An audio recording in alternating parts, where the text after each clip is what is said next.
Di saat ketegangan Timur Tengah memuncak, Iran mengejutkan dunia dengan meluncurkan rudal balistik Sejil ke Israel.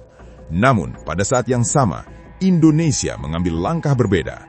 Bukan menyerang, Indonesia justru memperkuat pertahanan dengan mendatangkan BrahMos Missile System, rudal supersonik berkecepatan tinggi yang dikenal sebagai salah satu sistem misil paling mematikan di dunia.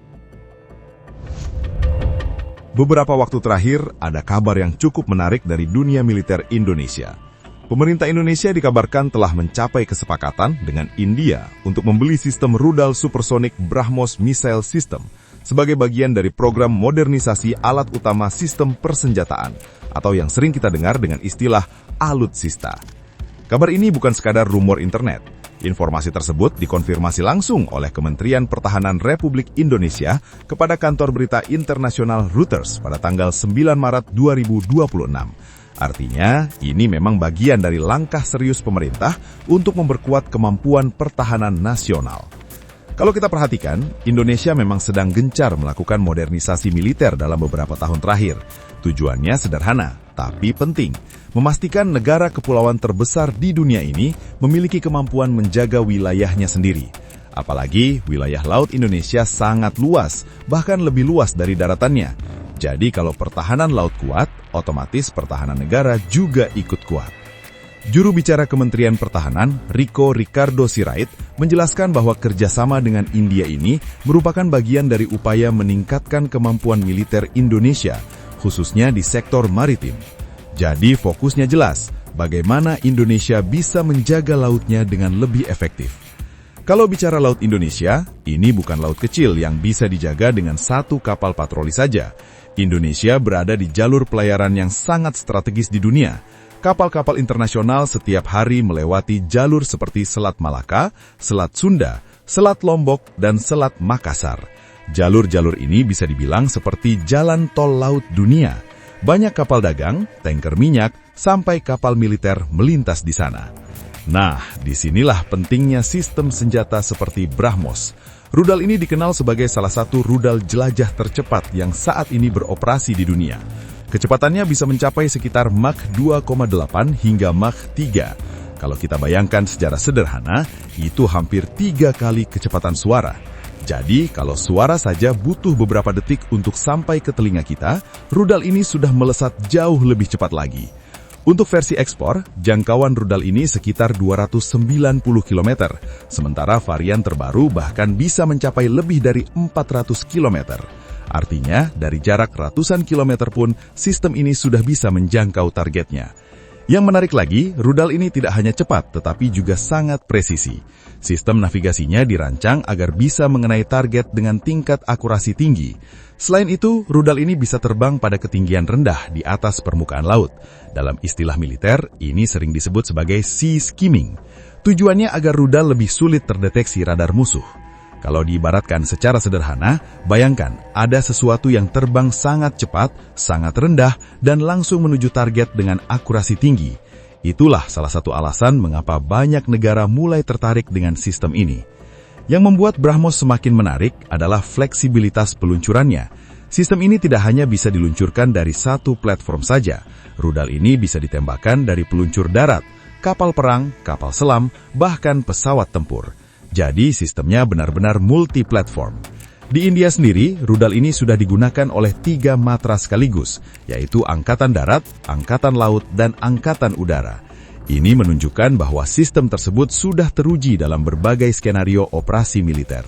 Nama BrahMos sendiri juga punya cerita unik. Nama itu diambil dari gabungan 2 sungai besar dari 2 negara yang bekerja sama mengembangkan rudal ini. Yang pertama adalah Sungai Brahmaputra di India, dan yang kedua adalah Sungai Moskova di Rusia. Jadi nama rudalnya sendiri sebenarnya simbol kerjasama antara 2 negara tersebut.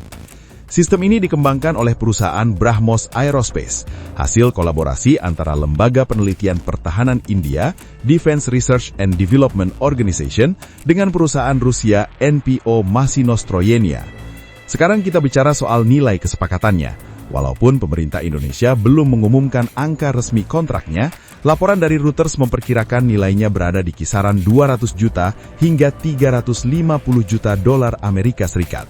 Kalau dikonversikan ke rupiah, kira-kira sekitar triliunan rupiah. Angka ini memang terlihat besar, tapi dalam dunia sistem senjata modern, angka tersebut sebenarnya masih masuk kategori moderat. Apalagi yang dibeli bukan sekadar satu rudal, melainkan satu sistem pertahanan lengkap yang mencakup peluncur, radar, sistem kontrol tembakan, hingga dukungan logistik. Menariknya lagi, sebelum Indonesia, negara Asia Tenggara lain sudah lebih dulu membeli sistem ini. Negara tersebut adalah Filipina. Filipina menandatangani kontrak pembelian pada tahun 2022 dan mulai menerima pengiriman rudal pada tahun 2024. Langkah Filipina itu sempat menjadi perhatian banyak analis militer di kawasan. Dan sekarang, jika Indonesia benar-benar melanjutkan pembelian ini, maka kekuatan pertahanan maritim di Asia Tenggara kemungkinan akan mengalami perubahan yang cukup signifikan. Kalau kita bayangkan situasinya secara sederhana, memiliki sistem rudal anti kapal seperti BrahMos itu seperti memasang penjaga super cepat di garis pantai. Jika ada ancaman kapal perang dari jarak jauh, sistem ini sudah bisa merespon sebelum ancaman tersebut mendekat terlalu jauh ke wilayah perairan nasional. Dengan kondisi geografis Indonesia yang terdiri dari lebih dari 17.000 pulau, sistem ini memang bisa menjadi salah satu cara efektif untuk memperkuat daya tangkal militer. Dalam strategi pertahanan, istilahnya sering disebut deterrence, artinya bukan untuk mencari konflik, tetapi untuk memastikan bahwa siapapun yang berniat berganggu akan berpikir dua kali sebelum melakukannya. Dan kalau kita pikirkan secara santai, sebenarnya konsepnya mirip seperti memasang pagar yang sangat kuat di rumah. Tujuannya bukan untuk menantang orang datang, tapi supaya orang yang berniat buruk langsung berpikir ulang ketika melihat sistem keamanannya. Kalau kita lihat lebih dalam lagi, pembelian BrahMos Missile System ini sebenarnya bukan sekadar soal membeli rudal. Dalam dunia militer, setiap sistem senjata yang dibeli biasanya menjadi bagian dari strategi yang jauh lebih besar. Jadi bukan hanya tentang punya senjata baru, tetapi bagaimana senjata itu ditempatkan, bagaimana cara mengoperasikannya, dan bagaimana sistem itu bisa bekerja bersama dengan alutsista lain yang sudah dimiliki. Indonesia misalnya sudah memiliki berbagai kapal perang, radar pantai, serta pesawat patroli maritim yang bertugas memantau wilayah laut. Nah, jika sistem seperti BrahMos ini benar-benar dioperasikan, maka ia bisa menjadi semacam taring jarak jauh bagi pertahanan laut Indonesia. Artinya, ancaman yang masih berada ratusan kilometer dari garis pantai pun sudah bisa diawasi dan, jika diperlukan, bisa langsung direspons. Bayangkan situasinya seperti ini. Di tengah laut ada kapal perang asing yang tiba-tiba bergerak mendekati wilayah sensitif. Biasanya kapal patroli atau radar akan lebih dulu mendeteksi keberadaannya. Informasi tersebut kemudian dikirim ke pusat komando militer. Dari situ, jika situasinya dianggap berbahaya, sistem rudal seperti BrahMos bisa menjadi opsi respons cepat. Dan karena rudal ini memiliki kecepatan hampir 3 kali kecepatan suara, waktu yang dibutuhkan untuk mencapai target relatif sangat singkat. Dalam istilah sederhana, target yang berada ratusan kilometer pun bisa dijangkau hanya dalam hitungan menit. Hal lain yang membuat sistem ini cukup ditakuti dalam dunia militer adalah kombinasi antara kecepatan, akurasi, dan ketinggian terbang rendah. Ketika rudal meluncur sangat rendah di atas permukaan laut, radar musuh seringkali baru bisa mendeteksinya ketika jaraknya sudah sangat dekat. Ini membuat waktu reaksi menjadi sangat terbatas. Dalam dunia pertahanan, situasi seperti ini sering disebut sebagai compression of reaction time. Artinya, pihak yang menjadi target memiliki waktu yang sangat sempit untuk bereaksi. Dan tentu saja, dalam skenario konflik militer, beberapa detik saja bisa menjadi perbedaan yang sangat besar. Menariknya lagi, kehadiran sistem seperti ini juga seringkali berdampak pada psikologi militer di kawasan. Dalam arti lain, negara-negara yang berada di sekitar wilayah tersebut otomatis akan memperhitungkan ulang strategi mereka. Namun perlu dipahami juga, dalam konteks Indonesia, tujuan utama penguatan militer biasanya bukan untuk menunjukkan kekuatan secara agresif. Filosofi pertahanan Indonesia sejak lama lebih menekankan pada konsep pertahanan defensif aktif. Artinya, Indonesia memperkuat diri agar mampu mempertahankan wilayahnya, bukan untuk melakukan ekspansi. Karena secara geografis, Indonesia memang memiliki tantangan yang unik. Negara ini membentang sepanjang lebih dari 5.000 km dari barat ke timur. Dari wilayah Aceh di ujung barat hingga Papua di bagian timur, jaraknya hampir setara dengan jarak dari London ke Moskow. Dengan wilayah sebesar itu, menjaga keamanan laut tentu bukan pekerjaan mudah.